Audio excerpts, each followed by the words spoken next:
తల్లి చనిపోయి పిల్లగాడు చావు బతుకుల మధ్యలో ఉన్నాడు, మీరు వెళ్ళండి అని వెనక్కి పంపిస్తే కూడా మళ్ళీ కారులో రూఫ్ టాప్ ఓపెన్ చేసి చేతులు రీసెంట్గా అల్లు అర్జున్ గారి మీద కేసు నడుస్తున్న విషయం మనకు తెలిసిందే.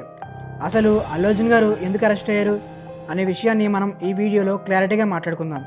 అలాగే ఆ రోజు థియేటర్ దగ్గర ఒక బాధాకరమైన ఇన్సిడెంట్ జరిగింది. అదేంటంటే ఒక తల్లి తన కొడుకు ఆ తొక్కిసలాట్లో చనిపోయారు. అసలు ఏం జరిగింది, అలాగే అల్లు అర్జున్ గారు ఎందుకు ఇర్రెస్పాన్సిబుల్గా ఉన్నారు అనే విషయాన్ని కూడా ఈ వీడియోలో మాట్లాడదాం. వీడియో చాలా ఇంట్రెస్టింగ్గా ఉండబోతుంది, ఎక్కడ స్కిప్ చేయకండి. ఇక లేట్ చేయకుండా వీడియోని స్టార్ట్ చేసేద్దాం. 2024 Pushpa the rule movie release అయింది. ఆ రోజు సంధ్య థియేటర్ దగ్గర జరిగిన ఆ ఇన్సిడెంట్ ఇప్పటికీ నడుస్తుంది. అసలు ఆ రోజు ఏం జరిగింది? ఆ రోజు సంధ్య థియేటర్కి అల్లు అర్జున్ గారు ఆ థియేటర్లో మూవీ చూడడానికి స్పెషల్ విజిట్ చేశారు. అయితే ఆయన నార్మల్గా వచ్చి మూవీ చూసి వెళ్లకుండా థియేటర్కి కొంచెం దూరం ముందే కార్ రూఫ్ నుండి నుంచొని షో ఆఫ్ చేసుకుంటూ వచ్చారు. అల్లు అర్జున్ గారు ఆ థియేటర్కి వస్తున్నారని తెలియగానే ఫ్యాన్స్ అందరూ అక్కడికి వచ్చేశారు.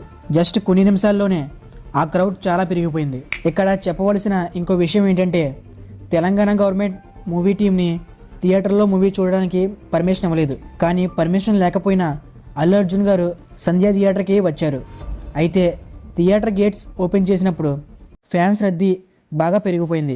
సో అల్లు అర్జున్ గారి బౌన్సర్స్ ఒక 30 మంది అల్లు అర్జున్ గారికి ప్రొటెక్షన్ ఇస్తున్న సమయంలో ఫ్యాన్స్ని కంట్రోల్ చేయలేనప్పుడు బౌన్సర్స్ ఫ్యాన్స్ని వెనక్కి బలంగా తోశారు. అయితే ఆ తొక్కిసలాటలో పాపం వాళ్ళ కొడుకు అల్లు అర్జున్ గారి ఫ్యాన్ అని ఫ్యామిలీ మొత్తం కలిసి సినిమా చూద్దామని వచ్చిన ఆ కుటుంబంలో తల్లి 8 సంవత్సరాల కొడుకు శవాలుగా మారారు. కానీ ఇదంతా అప్పటికి అల్లు అర్జున్ గారికి తెలియదు. సో నార్మల్గా లోపలికి వెళ్ళి మూవీని చూస్తున్నారు.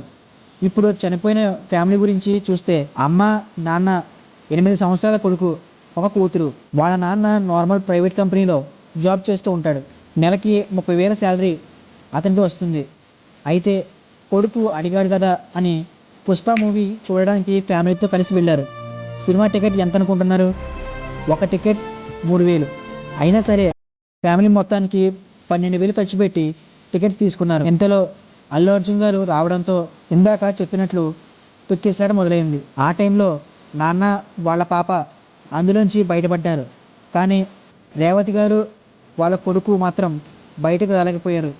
కాసేపటికి పోలీసులు ఆ క్రౌడ్ని క్లియర్ చేసి చూస్తే అక్కడ చనిపోయిన రేవతి గారి శవం కొన ఊపిరితో ఉన్న తన కొడుకు కనిపించిన వెంటనే హాస్పిటల్కి తరలించగా తల్లి చనిపోయింది, కొడుకు కోమాలోకి వెళ్ళిపోయాడు.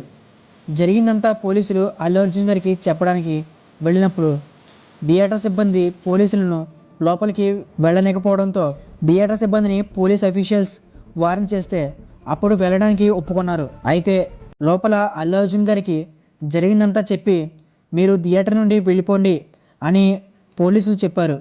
కానీ మూవీ మొత్తం అయ్యాకే వస్తాను అనేసరికి పోలీసులు ఇలా బయట ఒక తల్లి చనిపోయింది, వాళ్ళ కొడుకు కోమాలోకి వెళ్ళిపోయాడు అని గట్టిగా రిక్వెస్ట్ చేస్తే అప్పుడు బయటికి వచ్చి కారు ఎక్కి వెళ్ళిపోతున్నప్పుడు అతను అక్కడికి రావడం వలన ఒక ప్రాణం పోయింది అని కూడా లేకుండా మళ్ళీ కారు రూఫ్ నుండి పైకి లేచి షో ఆఫ్ చేస్తూ వెళ్ళారు. అల్లు అర్జున్ గారు ఇలా రెస్పాన్సిబుల్గా ప్రవర్తించడంలో పోలీసులు అతని మీద కేసు ఫైల్ చేశారు. వీడేంటి ఇలా చెప్తున్నాడు అనుకోకండి, ఎందుకంటే ఇదే అక్కడ రియల్గా జరిగింది. ఇంకా ఈ కేసు ఎన్ని మలుపులు తిరుగుతుందో తెలియదు. సో వీడియోకి ఇంతే గైస్. వీడియో మీకు ఎలా అనిపించిందో మనకి కామెంట్లో తెలియజేయండి. అలాగే అల్లు అర్జున్ గారు చేసిన రైటో కాదో కూడా కామెంట్లో చెప్పండి. వీడియో నచ్చితే లైక్ చేసి మన ఛానల్ సబ్స్క్రైబ్ చేసుకోండి.